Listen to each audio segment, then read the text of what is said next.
साहिब से सब होत है, बंदे से कुछ नाही।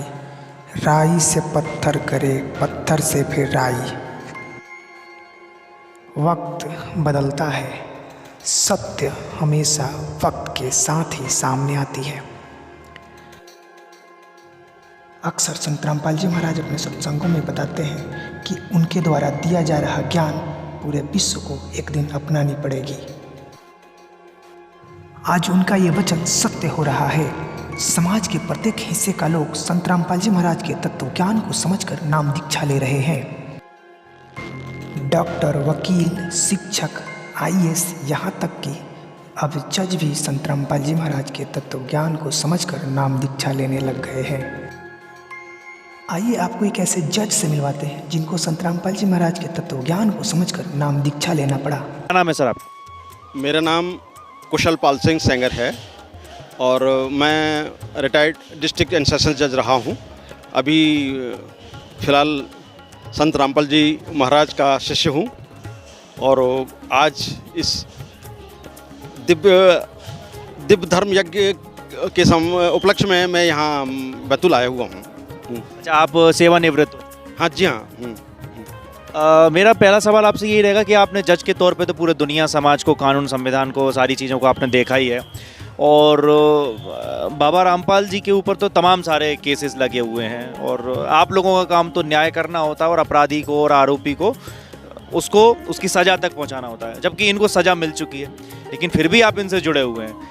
जज के तौर पर अगर मैं आपसे पूछूं तो क्या ये ठीक है या ये गलत है और आपका इस पर क्या कहना है? देखिए, क्या है कि जब तक आध्यात्मिक ज्ञान नहीं होता किसी भी संत का एवेल्यूशन करना मुश्किल है। अब जज रहने के साथ साथ मैंने अध्यात्म का भी बहुत गहन अध्ययन किया है, इसलिए बहुत गहराई से अध्ययन करने के बाद में यानी सारे पंथों को मैंने बहुत करीबी नज़र से देखा है। सारे जो मूल धर्म ग्रंथ हैं उनको बहुत गंभीरता से अध्ययन किया है, जैसे वेद हैं, गीता है, पुराण हैं, यहाँ तक कि बाइबल है और कुरान शरीफ हैं। ये जो मूल सभी धर्मों के ग्रंथ हैं, गुरु ग्रंथ साहिब का भी कुछ अध्ययन किया है। तो जब सारे धर्मों का गहन अध्ययन करने के बाद में मुझे जब ये पता चला कि संत रामपाल जी महाराज जो बोल रहे हैं वो तो इन सारे धर्म ग्रंथों से प्रमाणित है, तो मेरे पास कोई विकल्प ही नहीं था कि मैं उनके द्वारा बताए गए ज्ञान को सत्य मानूं। अब चूँकि मैं हर दृष्टि से सक्षम रहा हूं, कानूनी ज्ञान भी था और हिंदी, अंग्रेजी, संस्कृत तीनों भाषाएं मैं अच्छे से समझता था, तो इसलिए कोई भी संत गुमराह करने की स्थिति में नहीं था। और जब मैंने ये ज्ञान सुना, क्योंकि ख़ास तौर से मैं गीता पढ़ा करता था और गीता पढ़ने के बाद में कुछ चीज़ें ऐसी थी जो मेरी समझ से परी थी।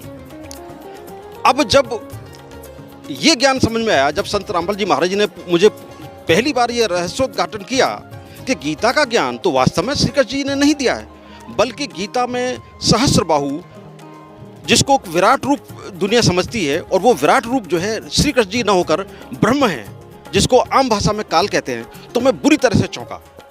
क्योंकि हजारों साल से जो मान्यता प्रचलित थी उसके अनुसार तो यही सारा समाज ये मानता आ रहा था कि गीता का ज्ञान कृष्ण जी ने दिया है।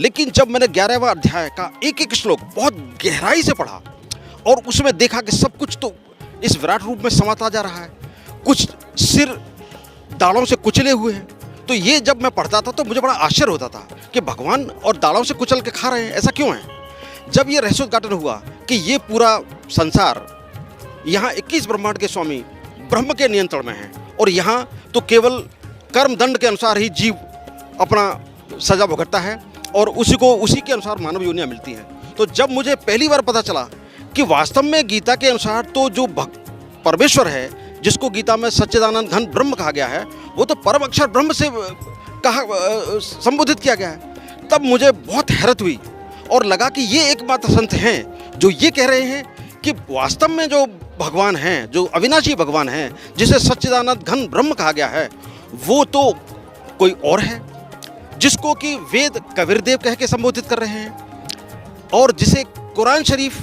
कबीरा कह के संबोधित कर रही है, और यहाँ तक कि ऑर्थोडॉक्स जूइश बाइबल, उसमें भी एल इज कबीर डेस्पाइजेज नो वन, इस तरह से लिखा हुआ है।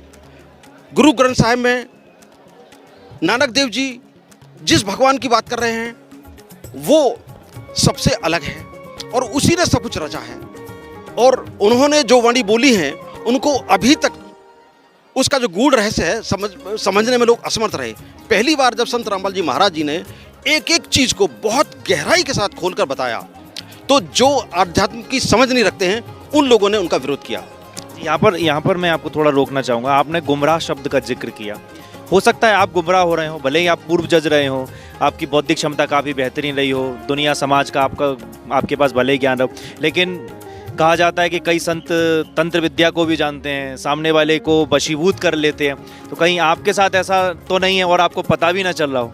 नहीं, देखिए क्या होता है कि हम अनुभव के आधार पर सच और झूठ का फैसला बहुत कुछ करते रहे, प्रमाणों के आधार पर करते रहे, और जब प्रमाण कोई चीज़ साफ तौर पर बोल रहे हैं तो प्रमाणों की अनदेखी हम नहीं कर सकते।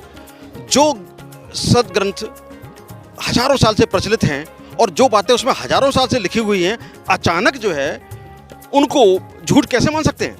आपने इन सबूतों को देखकर खुद से न्याय किया है? हाँ, मैंने वो सारे सबूत खुद देखे, खुद से पढ़े, और मुझे भी पहली बार तो ऐसा लगा था कि कहीं ऐसा तो नहीं है कि ये अन्य संतों की तरह से न बोलकर कुछ जो बात कह रहे हैं वो केवल इनका उद्देश्य ऐसा तो नहीं कि केवल अनुयायी बनाना हो।